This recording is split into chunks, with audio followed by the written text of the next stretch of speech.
নমস্কার বন্ধুরা, as geography চ্যানেলে তোমাদের সবাইকে স্বাগত। আজকে আমি তোমাদের সঙ্গে প্রাইমারি টেট এবং আপার প্রাইমারি সিরিজের নতুন একটি ভিডিও নিয়ে চলে এসেছি, যেটি ইংলিশের ওপর, অর্থাৎ ইংলিশ বিষয়ের ছোট্ট একটা সাবটপিক কন্টিনিউয়াস টেন্স। সেই কন্টিনিউয়াস টেন্স বা ঘটমান যে কাল, সেই ঘটমান কাল প্রেজেন্ট, পাস্ট এবং ফিউচার টেন্সে কীভাবে কার্যকরী হয় এবং কন্টিনিউয়াস টেন্সের উপরে কীভাবে প্রশ্ন আসতে পারে এমসিকিউ টেট পরীক্ষায় বা আপার প্রাইমারি পরীক্ষায়, তো সেটা কিন্তু আমরা আজকে আলোচনা করতে চলেছি। আমরা একটু আগেই আগের যে ভিডিওগুলো ছিল এই সিরিজের, সেখানে বলেছি আমরা কিন্তু প্রাইমারি টেট বা আপার প্রাইমারির জন্য বিভিন্ন সাবজেক্টের যে ছোট ছোট সাব টপিক আছে, সেই সাব টপিক ওয়াইজ কিন্তু আমরা প্রিপারেশান নেওয়ার চেষ্টা করি, এবং তোমাদের যাতে মক টেস্ট বা তোমরা যাতে এই ভিডিওগুলো দেখে ছোটো ছোটো করে প্রিপারেশান নিয়ে একটা বড় কিছু করতে পারো বা তোমাদের বেসটা আরও স্ট্রং করতে পারো, তো সেই জন্য কিন্তু আমাদের এই ভিডিওটা বানানোর প্রয়াস, তোমাদের যাতে আরও ছোট ছোট করে আরও ভেঙে ভেঙে বিভিন্ন টপিক আরও ভালো করে ইন ডিটেলস তোমরা প্রিপারেশান নিতে পারো। তো বন্ধুরা, আজকের টপিক কন্টিনিউয়াস টেন্স। তো কন্টিনিউয়াস টেন্সের উপর আমরা 9টা এমসিকিউ প্রশ্ন নিয়ে আলোচনা করব আজকে। চলো তাহলে শুরু করা যাক। আচ্ছা, কোশ্চেন নম্বর 1 দেখো, I dash to leave now because it dash dark. এভাবে কোশ্চেন আসতে পারে। কী কী অপশান আছে দেখা যাক। অপশান এ আছে অ্যাম ওয়ান্টিং স্ল্যাশ দিয়ে getting. Option B want slash দিয়ে gets. Option C am wanting slash দিয়ে gets. Option D want slash দিয়ে ইজ গেটিং। অর্থাৎ এখানে কিন্তু সঠিক উত্তর হবে অপশান ডি। অপশান ডি সঠিক উত্তর, ওয়ান্ট ইজ গেটিং। অর্থাৎ I want to leave now because it is getting dark. রাত হয়ে যাচ্ছে বা সন্ধ্যা হয়ে আসছে বলে আমাকে যেতে হবে। আচ্ছা, এখানে next question number 2, choose the correct sentence. কী বলা হচ্ছে দেখো। Option A, the earth is revolving around the sun. Option B, the earth revolves around the sun. Option C, the earth revolve around the sun. Option D, the earth revolving around the sun. বন্ধুরা, এখানে সঠিক উত্তর হবে কিন্তু option B, কারণ এটা হচ্ছে চিরসত্য একটা সেজন্য the earth revolves around the সান, এটা কিন্তু সঠিক উত্তর। চলে যাব কোশ্চেন নম্বর 3। তো কোশ্চেন নম্বর 3-তে চলে যাব আমরা। কোশ্চেন নম্বর 3-তে দেখা যাক কী প্রশ্ন আছে।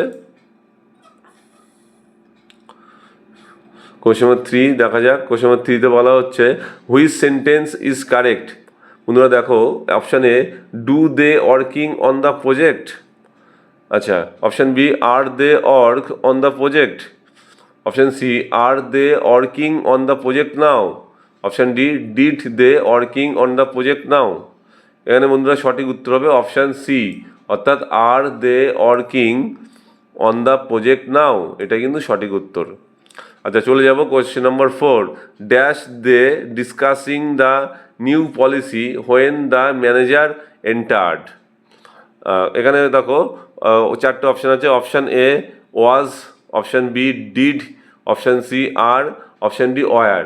তো বন্ধুরা, এখানে সঠিক উত্তর হবে ওয়ার, অর্থাৎ উত্তর এখানে হবে ওয়ার দে ডিসকাসিং, এভাবে এই সেন্টেন্সটা হবে। চলে যাবো next question number 5, choose the correct one. Option A, was she cooking when you arrived. Option B, did she cooking when you arrived. Option C, was she cook when you arrived. Option D, were she cooking when you arrived. এখানে বন্ধুরা সঠিক উত্তর হবে option A, was she cooking when you arrived, এটা কিন্তু সঠিক উত্তর। চলে যাবো পরের প্রশ্নে, question number 6, while the teacher dash the lesson the students suddenly started arguing. Option A, explained. Option B, was explaining. Option C, had explained. Option D, explains. এখানে বন্ধুরা সঠিক উত্তর হবে অপশান বি, অর্থাৎ ওয়াজ এক্সপ্লেনিং। এটা past continuous tense, অর্থাৎ while the teacher was explaining the lesson the student suddenly started arguing. তো এটা ছিল পাস্ট কন্টিনিউয়াস টেন্স ছিল একটা। তো আমরা চলে যাব পরের কোশ্চেন নম্বর 7। দেখা যাক 7-এ কী আছে। কোশ্চেন নম্বর 7-এ চলে যাব। আচ্ছা, দেখা যাক 7-এ কী দেওয়া আছে। While while we dash through the forest we saw a rare bird. এখানে আমাদের ফিল ইন দ্য ব্ল্যাঙ্কস করতে হবে। তো অপশান এ আছে দেখো were walking, option B walked, option C have walked, option D walk. এখানে বন্ধুরা সঠিক উত্তর হবে অপশান এ, অর্থাৎ ওয়ার ওয়াকিং। কী হবে? While we were walking through the forest, এটা কিন্তু সঠিক উত্তর হবে। চলে যাবো পরের প্রশ্ন, question number 8। Choose the correct on.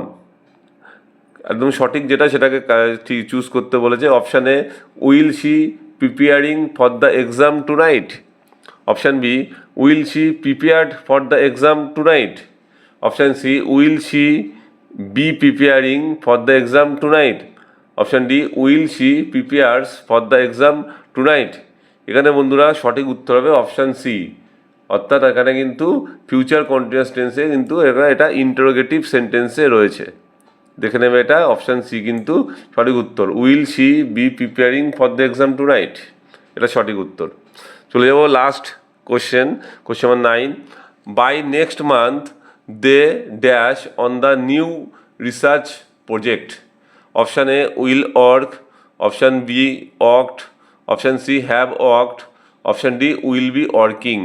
এখানে মধ্যে সঠিক উত্তর হবে option D will be working, অর্থাৎ by next month they will be working on the new research project.